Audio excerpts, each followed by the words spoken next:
underline. Omong dikit tapi nyelekit. Bersama Om Bob. Temukan di channel YouTube Om Bob Indonesia.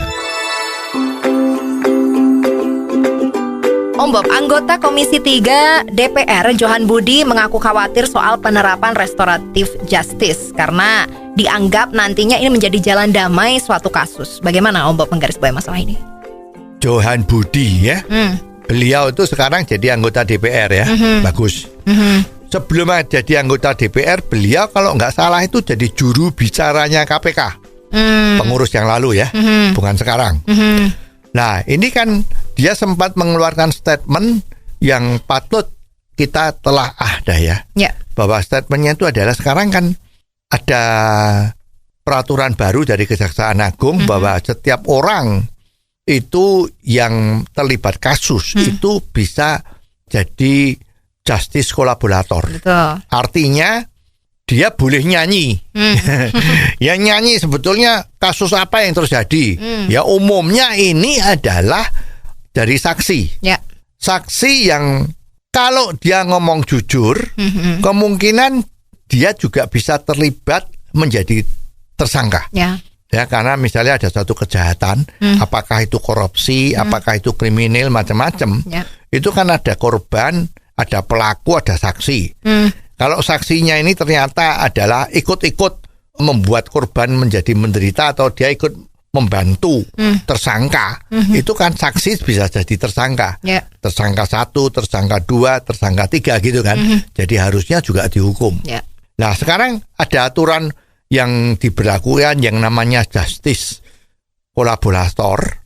Itu adalah kalau saksi kunci, itu kalau dia tidak membongkar kesaksiannya, tidak membicarakan kesaksiannya di depan pengadilan, maka tersangka tadi itu, tersangka utama ya, pelaku tersangka itu kemungkinan lolos dari hukuman. Karena tidak ada bukti yang menguatkan. Kan seperti diketahui sekarang kan minimum kan harus ada 2 bukti kan. Nah, jangan-jangan bukti satunya itu di saksinya ini. Saksinya takut. Kalau saksinya sampai ngomong apa yang terjadi, ternyata saksi ini terlibat juga jadi tersangka. Karena dia membantu tersangka untuk melakukan kejahatan itu. Nah ini kan dia dilema. Kalau dia ngomong, dia ikut jadi masuk penjara. Ya walaupun pelaku utamanya mungkin dosanya lebih besar.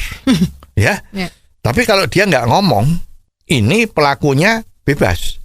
Karena tidak ada buktinya. Nah ini biasanya terjadi yang namanya negosiasi antara penuntut sama saksi kunci tadi itu. Nah ini umumnya saksi kunci inilah yang statusnya dijadikan justice kolaborator seandainya dia mau ngomong apa yang terjadi. Kalau itu membahayakan, maka dia akan dapat yang namanya perlindungan saksi. Agar supaya dia tidak kena masalah dengan tersangka tadi itu. Karena biasanya kalau terlibat kan awas ya. Kalau you berani ngomong, maka saya akan ancam you. Sampai manapun saya kejar. Lah, saksinya kan takut. Jadi ngomong yang baik, tidak ngomong yang sesungguhnya. Lah ini sama negosiator, sama kejaksaan atau dari pengadilan itu biasanya ditawarin. Kalau you ngomong jujur, membongkar apa yang terjadi di balik kasus kriminal tadi itu, maka you akan mendapat keringanan hukuman seandainya memang Anda harus dihukum. Nah ini biasanya dipakai oleh saksi-saksi penting. Nah ini memang di luar negeri juga terjadi. Ya kalau kita lihat biasanya itu orang accounting yang pegang perusahaan, misalnya perusahaan itu menggelapkan pajak. Nah ini kan harus ada buktinya. Nah buktinya ini kan dipegang sama accountingnya. Lah accountingnya kalau dia ngomong kan bisa repot sama mafia tadi itu misalnya ya. Jadi dia takut. Nah makanya dilindungi sama pengadilan atau dari kejaksaan. Dan kalau dia memang terlibat, dia bisa dibebaskan dari hukumannya maupun hukumannya lebih ringan. Nah ini rupa-rupanya dalam kasus kemarin yang BTS itu yang 8 triliun, ini kok sepertinya akan terjadi semacam yang sekarang menjadi tersangka. Itu yang dari Partai Nasdem ya, siapa itu? Plate ya.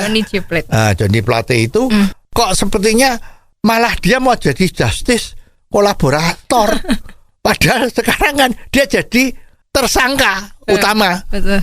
Lah kok aneh, itu biasanya yang jadi justice kolaborator itu saksi. Nah ini kok terdakwa. Nah maka Johan Budi ini menghimbau, memperingatkan agar jangan supaya fasilitas justice kolaborator itu malah dijadikan tempat negosiasi untuk mengurangi hukuman-hukuman atau jalan damai bagi seorang tertuduh atau tersangka dari kasus korupsi ini.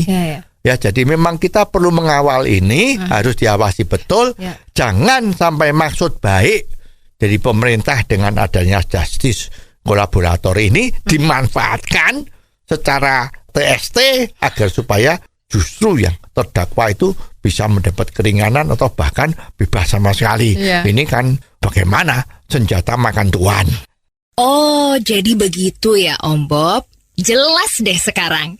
Terima kasih Om Bob untuk waktunya. Sampai ketemu lagi di waktu yang akan datang. Underline. Omong dikit tapi nyelekit. Bersama Om Bob. Jika Anda suka dengan channel ini, jangan lupa subscribe, like, dan komen.